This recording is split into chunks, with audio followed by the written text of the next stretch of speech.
Amigos, nuevamente soy el pastor Wister Medina y hemos estado estudiando algunos versículos que aparentan decir que la salvación se pierde. Estoy demostrando a la luz de la Biblia, a la luz del contexto, a la luz de la hermenéutica, a la luz de las escrituras, que la salvación no se puede perder. Y hemos estado estudiando versículos controversiales. Vimos el primero, el que perseverará hasta el fin. Vean ese video, el que perseverará hasta el fin, este será salvo. Hay una explicación que simplemente es en el contexto de la tribulación. Vimos en uno de Pedro, primero en Pedro 4:18, donde dice: si el justo con dificultad se salva, ¿a dónde aparecerá el impío y el pecador? Algunos dicen, bueno, aquí se ve que el cristiano se salva de bromita, el cristiano se salva de bromita, ¿no? Pero no, el contexto es las pruebas y las tribulaciones, el dolor, el sufrimiento. Sufrimos, pero sufrimos en esta tierra solamente. En el más allá somos salvos, mientras que el impío está totalmente perdido. Eso es lo que significa, sencillamente. Sufre doble y mucho más allá, porque va a sufrir eternamente. Sufre en esta tierra el impío, pero sufrirá mucho más en el más allá. Y eso es lo que nos está diciendo el apóstol Pedro, animándonos. Nos dice: no sufran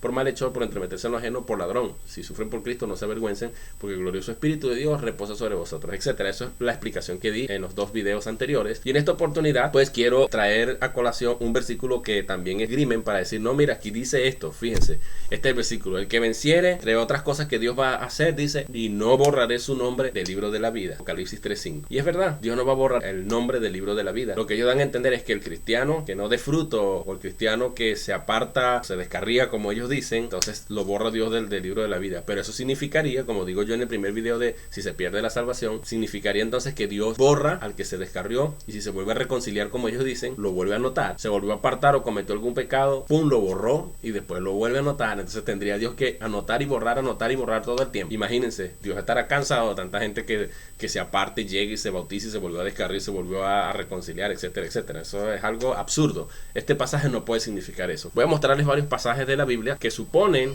que el libro de la vida fue revelándose progresivamente a través primero de Moisés. Fue el primero en mencionar que Dios tiene un libro, y luego vemos que David también nos menciona un libro en los Salmos, y luego vemos que en el Nuevo Testamento tiene otra perspectiva. Entonces, ¿qué es el libro de la vida? Bueno, el libro de la vida en el Antiguo Testamento, en esos 32, 31, 33, la primera referencia dice: entonces volvió Moisés al Señor y dijo: ay, este pueblo ha cometido un gran pecado, se ha hecho un Dios de oro, pero ahora, si es tu voluntad, perdona su pecado, y si no, ahí viene la primera vez: bórrame del libro que has escrito. Y el Señor dijo a Moisés: al que haya pecado contra mí, lo borraré de mi libro. O sea, no te voy a borrar a ti, Moisés, sino al que haya pecado contra mí. Vemos que Dios tiene un libro. No sabemos cómo se llama el libro. Hasta ese momento solamente Moisés percibió que Dios tenía un libro y le dice: bórrame de tu libro, del libro que has escrito. O sea, que Dios llevaba un registro. Libro de memoria se llama en otro pasaje. Entonces él dice: bórrame. Y el Señor dice: yo voy a borrar el que peca. Salmo 69, David dice: añade iniquidad a su iniquidad, a los malos, ¿no? Y que no entren en tu justicia, sean borrados del libro de la vida. Aquí es donde aparece la palabra libro de vida por primera vez. Dice: sean borrados del libro de la vida. Y Moisés lo vio como un libro que Dios tenía escrito.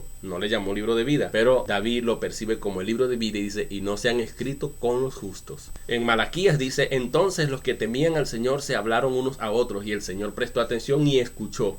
Y fue escrito delante de él un libro memorial para los que temen al Señor y para los que estiman su nombre. Y ellos serán míos, dice el Señor de los ejércitos. Es decir, que Dios tiene un libro en el que lleva cuenta, lleva la memoria o lleva el recuerdo de todo lo que se hace en esta tierra, especialmente los que deciden hacer el bien y portarse de lo mejor en este mundo. Y esto era lo que ellos estaban conversando: nosotros vamos a ser fieles al Señor, nosotros vamos a servir al Señor, vamos a hacer lo mejor para Dios, lo que agrada al Señor, eso es lo que haremos. Y el Señor escuchó, prestó atención y escuchó, y dice: y fue escrito delante de él un libro memorial para los que temen al Señor y para los que estiman su nombre, y ellos serán míos. Esa es la promesa. Vamos a ser del Señor, dice el Señor de los ejércitos, como poniéndole un sello. Dice: lo dice el Señor, punto. ¿Quién va a ir en contra de la palabra del Señor? Ahora, en el Nuevo Testamento, en Filipenses 4:3, dice: también te ruego que ayudes a estas mujeres, junto con Clemente y los demás colaboradores míos, cuyos nombres están en el libro de la vida. Nos dice Pablo, escribiéndole a los filipenses, que ayude, sí, que colaboren, que ayuden con estas mujeres, con Clemente y otros colaboradores de él. ¿Para qué? Dice en la obra del Señor, dice: cuyos nombres están en el libro de la vida. Pablo ya ve a los cristianos que se involucran en las cosas de Dios como cristianos auténticos, que están escritos sus nombres en el libro de la vida. Y Apocalipsis 17:8 dice: y los moradores de la tierra cuyos nombres no se han escrito en el libro de la vida desde la fundación del mundo se asombrarán al ver la bestia que era y no es y que vendrá. No voy a entrar en el tema escatológico, pero está hablando del momento cuando se manifieste el anticristo, se manifieste la bestia. Entonces, ¿qué dice? Dice que los moradores de la tierra cuyos nombres no se han escrito en el libro de la vida. Es decir, que en el libro de la vida no están escritos todas las personas. ¿Quiénes son los que están entonces escritos en el libro de la vida? Los únicos que están escritos en el libro de la vida son los cristianos auténticos y verdaderos. Pero hay una revelación más. Vamos progresando. El libro que has escrito, el libro de la vida. El libro de la vida donde están los cristianos, el libro de la vida donde no están los impíos, los que han seguido a la bestia o al anticristo o a Satanás en este mundo. Veamos lo que dice Apocalipsis 13:8. Y todos los que moran en la tierra la adorarán, a la bestia, ¿no? Cuyos nombres, repite, no están escritos en el libro de la vida del Cordero. Aquí hay una nueva revelación. El libro de la vida del Cordero. Miren cómo fue progresando este libro. Es el mismo libro. El libro que has escrito, el libro de la vida, el libro memorial de las acciones de los justos que deciden servir a Dios, el libro de la vida del Cordero. Ya aquí tiene un calificativo. La revelación de Dios es progresiva. Moisés lo vio como un libro que Dios escribió, David lo vio como el libro de la vida, Malaquías lo vio como el libro memorial, Pablo lo vio como el libro de la vida también, y ahora nos dice Juan que el libro es el libro de la vida y le pone una frase preposicional que dice del Cordero, o sea, le pertenece al Cordero. O sea, el libro de la vida es del Cordero, el cual fue inmolado desde el principio del mundo. Entonces Apocalipsis 22:12, y vi a los muertos grandes y pequeños de pie delante del trono, ya es en el juicio final, y los libros fueron abiertos, y otro libro fue abierto, que es el libro de la vida. ¿Cuál es el libro de la vida? El libro de la vida del Cordero. Y los muertos fueron juzgados por lo que estaba escrito en los libros según sus obras. Es decir, en los libros fueron abiertos, se refiere a otros libros. Dios va a abrir varios libros, pero dentro de esos libros que va a abrir otro libro. Pero los muertos que van al trono blanco, los cristianos no vamos al trono blanco a ser juzgados porque dice ninguna condenación, ningún krinos en el griego, ningún juicio hay para los que están en Cristo Jesús. Pero tal vez estaremos allí de testigos. Lo que sí dice es que los libros fueron abiertos y otro libro fue abierto, que es el libro de la vida. Pero Dios va a juzgar, dice, los muertos fueron juzgados por lo que estaba escrito en los libros que no es el libro de la vida. Y aparte de eso, Dios va a abrir el libro de la vida para buscar sus nombres, para demostrarles a ellos, ustedes no aparecen escritos aquí. Ustedes no se anotaron en el viaje de la salvación, así que están perdidos totalmente. Entonces, ¿qué quiere decir todo esto, hermanos? Lo que está diciendo Dios cuando dice, volviendo a este versículo, el que venciere, entre otras recompensas que Dios les va a dar, dice, no borraré su nombre del libro de la vida. Yo les voy a decir cómo yo entiendo este pasaje, a la luz de otros pasajes del mismo Apocalipsis. Notemos que este pasaje se encuentra dentro de lo que Dios le dice a diferentes iglesias, a la Odisea, a la iglesia de Éfeso, a la iglesia de Filadelfia, a cada uno de ellos Dios les dice algo diferente, y casi a todas esas iglesias Dios les dice al que venciere. Cuando dice al que venciere, Dios está distinguiendo a un grupo, a su remanente del montón. Porque en una iglesia hay muchos, pueden haber 3.000, 5.000 personas en una iglesia, pero no todos son salvos, no todos son verdaderamente cristianos. Solamente el cristiano verdadero, hay un grupo, hay un remanente que siempre permanece fiel, y ese es al que venciere. Entonces, al que venciere, el cristiano verdadero siempre va a vencer. El cristiano, ya lo vimos anteriormente, el cristiano verdadero siempre va a perseverar, va a resistir a todo ataque, a toda prueba, a toda tribulación. Y eso es lo que está diciendo Juan en la isla de Patmos. El Espíritu de Dios está diciendo, fíjense que él dice, el que tenga oído, oiga lo que el Espíritu dice a las iglesias. Es plural. Ese es el montón, pero luego dice al que venciere, sacando de lo general a lo específico, sacando del montón al remanente suyo. Entonces, ¿qué dice Dios?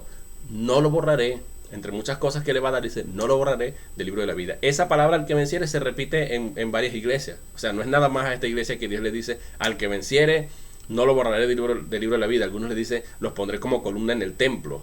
A otros les dice, qué sé yo, o sea, que quiere decir que son acciones que no se ejecutan ahora, sino que se ejecutará en el futuro. Esto yo lo entiendo de la manera siguiente, y lo entiendo así como docente que soy, porque soy profesor también. Lo que Dios está diciendo es que en el momento después que ya se haya ejecutado el juicio final, y estemos en la presencia de Él, ya Dios, ¿qué va a hacer con el libro de la vida? ¿Para qué va a necesitar Dios el libro de la vida? Dios va a borrar los nombres del libro de la vida, ya no hay más oportunidad de salvación. Pero los que perseveren, el remanente fiel, va a dejarse en el libro de la vida como un cuadro de honor. Eso es lo que quiere decir. No es que Dios borra y anota. No, sencillamente, como lo vemos a la luz de esa palabra al que venciere. Vean cada vez que dicen Apocalipsis al que venciere. Dios le promete algo diferente a cada uno. Ahora Dios dice al que venciere, no borraré su nombre. Es decir, Dios va a borrar todos los salvos del libro de la vida. Pues ya estamos salvos, ya estamos en el cielo, ya no hay más nada que hacer. Pero como parte, como un recordatorio para que todos vean, y como una parte de recompensa, Dios dice, a los que vencieren, a ese remanente fiel que perseveró, a ellos yo no los voy a borrar del libro de la vida, los voy a poner en un cuadro de honor. Es decir, van a permanecer eternamente en el libro de la vida. Bueno, hay varios tipos de recompensa, ¿no? Pero lo que sí quiero decir es que el contexto de las diferentes iglesias, basta con que veamos esa frase, el que venciere, nos damos cuenta que hay diferentes tipos de recompensa. Y el libro de la vida, cuando dice, no borraré su nombre del libro de la vida, es que vamos a permanecer en el libro anotados como una exhibición de Dios. Mire, este es el cuadro de honor. Estos son los que llegaron venciendo este problema que se menciona en ese contexto que está allí donde aparece este texto. Vamos a ser parte del cuadro de honor de Dios, cuadro de honra. Dios nos va a exhibir y va a decir, bueno, ya todos los salvos ya no necesitan permanecer en el libro de la vida.